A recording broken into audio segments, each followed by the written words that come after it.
자, 오늘은 이 뉴스부터 시작을 하겠습니다. 개인 투자자 사이에서 주식 가격이 향후 6개월 동안 하락할 것이라고 예상하는 비율이 지난 12일 기준으로 47.3%를 찍었습니다. 이는 23년 11월 이후 1년 3개월여 만에 가장 높은 숫자입니다. 사실 최근에 미국 증시에 대한 낙관론만이 가득했습니다. 하지만 지난 CPI에서 봤듯이 물가가 예상보다 올라가고 있다는 점, 그리고 트럼프 대통령의 관세와 정책들이 예상이 안 된다는 점, 그리고 추가 금리 인하에 대한 기대가 점점 흐려지고 있다는 점 등이 영향을 미쳐서 개인 투자자 사이에 점점 비관론이 힘을 받고 있다 이렇게 해석할 수 있는데요. 하지만 지금 뱅크 오브 아메리카의 펀드 매니저 서베이를 보시면은 이와는 다소 상반된 분위기를 읽어낼 수가 있습니다. 이 그래프는 지금 펀드 매니저들이 보유한 현금 보유 비율을 보여주는데요. 이게 지금 3.5%로 굉장히 감소를 해가지고 지난 15년 중 가장 낮은 수준까지 떨어졌습니다.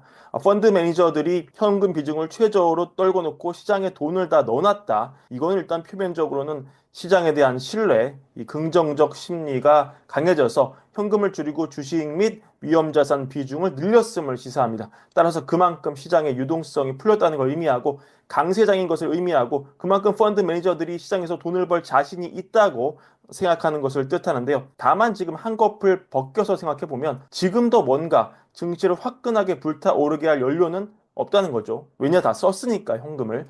즉 예상치 못한 불확실성의 시장 변동성이 커질 수 있다는 것을 의미하고 따라서 시장의 변동성이 앞으로 올라갈 수 있다. 이런 점은 우리가 염두에 둬야 될 것 같습니다.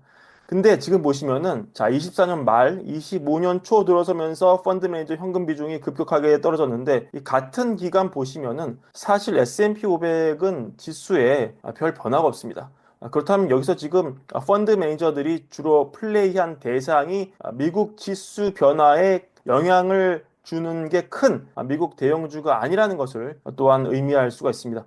실제로 지금 대표적으로 보시면은 이게 지금 유럽 주식 시장으로 흘러간 자금인데 이것도 뱅크 오브 아메리카 자료거든요. 지난주 기준으로 유럽 증시로 2년 만에 가장 큰 자금이 유입됐다. 이런 걸 볼 수가 있습니다. 이거 하나로 미국 증시는 제자리고 유럽이 이제 대세다라고 말할 수는 물론 없습니다만 뭔가 새해 들어서 지금 증시를 바라보는 색깔이 좀 달라졌다. 작년에 S&P 500만 23% 혼자 오르고 다른 나라 증시가 매우 박살이 났던 그때와는 지금 색깔이 다르다. 우리가 유연하게 대처를 해야 된다. 이런 걸 보여주고요. 왜냐면 지금 독일 증시만 보더라도 굉장히 많이 올랐습니다. 홍콩 증시 지금 기술주 위주로 잘 가고 있고요. 심지어 지금 한국 코스닥도 올해 들어서는 되게 좋습니다. 근데 미국 증시는 작년에 보였던 그런 폭발적인 성장 랠리는 아니다. 다소 우리가 글로벌 자산 배분 차원에서 미국 비중이 만약 지나치게 높다면 우리가 좀 유연하게 다양한 국가로 분산 투자할 여지가 좀 있다. 이렇게 우리가 생각의 폭을 넓혀볼 수 있고요. 지금 AI주 관련해서도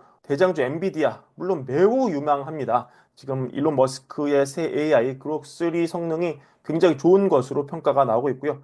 지금 머스크가 엄청나게 밀고 있죠. 이 딥시크 충격 이후 오히려 AI 경쟁은 가속화되는 모습입니다. 그록3가 GPT-4, V3, 딥시크보다 굉장히 높은 점수를 받았기 때문에 이런 거를 예로 들어서 앞으로 미래를 예측해 보자면 아마도 AI의 성능 경쟁이 이어질 것으로 볼 수 있고요. 머스크가 이거를 위해서 지금 20만 장의 엔비디아 최신 AI 칩을 활용을 했는데 앞으로 머스크는 이 100만 개의 엔비디아 칩을 쓰겠다고 이렇게 밝혔기 때문에 결국 이런 경쟁이 심화되면서 엔비디아 칩은 더 많이 쓰일 수밖에 없는 거죠. 그래서 지금 엔비디아 주가도 사실은 조금 옆으로 기다가 2월 초 바닥에서는 상당히 올라오고 있는 모습이지만 정작 오늘 주가는 상승폭은 좀 미미했다. 하지만 지금 레거시 반도체의 대표 주자 중 하나로 볼 수 있는 마이크론 지금 오늘만 7% 넘게 올랐습니다. 그리고 인텔, 물론 오늘의 상승은 이 인텔 매각 관련 버즈가 있었기 때문이지만 또한 그 지난주만 보더라도 이 23%가 넘는 주가의 상승폭은 역대 주간 기준으로 오늘 제외하고 지난주 기준으로만 역대 가장 큰 상승률이었습니다. 그러니까 이 AI 플레이도 점차 이 대상 기업이 좀 확대되는 모습이 올해 들어서는 확연하다. 2월 들어서는 확연하다. 적어도 주가 차원만 보자면 엔비디아를 비롯한 매그니피션트 7이 독식하는 그런 장이 좀 아니다. 이런 점을 분위기 달라진 거 챙겨가시면 좋겠고 만약에 계속 이런 식의 데이터 센터 건설 그리고 엔비디아 고사양 칩 사양 늘어난다면 결국은 이미 많이 올랐지만 결국 이 전력주 이런 것도 모멘텀이 여전히 살아있다. 이렇게 봐야 맞을 것이고요. 지금 그 외 뉴스를 좀 보자면은 골드만삭스가 또 보고서를 냈습니다. 지금 사상 최고치 찍은 금값 올해 말까지 3,100달러 갈 수 있다. 보고서 내놨고 결국 중앙은행 보유량이 더 많아지고 금리 인하 효과가 더해지면서 금값이 더 오를 수 있는데 심지어 글로벌 무역 전쟁이 더 격화되고 관세 정책 불확실성이 더 커지면은 금 가격은 3,300달러까지 갈 수 있다. 이런 보고서 내놨습니다. 참고하시기 바랍니다. 마침 트럼프 대통령이 관세에 대한 추가 멘트 이어가고 있습니다. 이번에는 자동차 관련 멘트를 좀 했습니다. 18일 현지 시간에 말하라고 사저에서 기자회견이 열렸는데 그때 또 말을 했죠. 자동차 관세는 어느 정도 될까요? 라는 질문에 아마 4월 2일에 이야기를 또 할 텐데 아마도 25% 정도가 될 것이다. 이렇게 답변을 했습니다. 그리고 의약품은 25%그 이상이 될 수도 있다. 이렇게 얘기했고 관세는 1년에 걸쳐 더 인상이 될 것이고 우리는 그 다른 기업들에게 미국에 투자하러 오는 시간을 주고 싶다. 왜냐하면 그들이 미국에서 생산을 하면은 공장을 두면 관세가 없기 때문에 우리는 그들에게 기회를 주고 싶다. 이렇게 얘기하면서 여전히 지금 관세발 협박은 이어지고 있는 모습입니다.